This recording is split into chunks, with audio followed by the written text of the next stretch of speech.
આપણે ઉનાળાની સિઝનમાં ખાસ કરીને ફૂડ વિભાગ વધારે સક્રિય થવું પડે છે.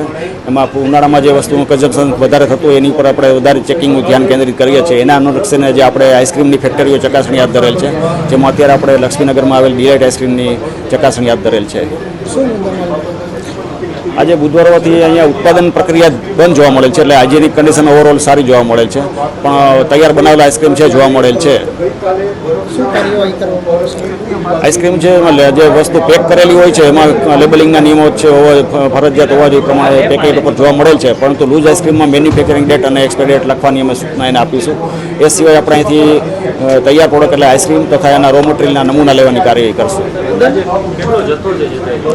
દંડ અત્યારે નહીં, આમાં જે સેમ્પલનું રિઝલ્ટ આવે ત્યારે જે કંઈ એનું રિઝલ્ટ આવે એ પ્રમાણે અમે અલગ અલગ પ્રકારના કેસ દાખલ કરતા હોઈએ છીએ.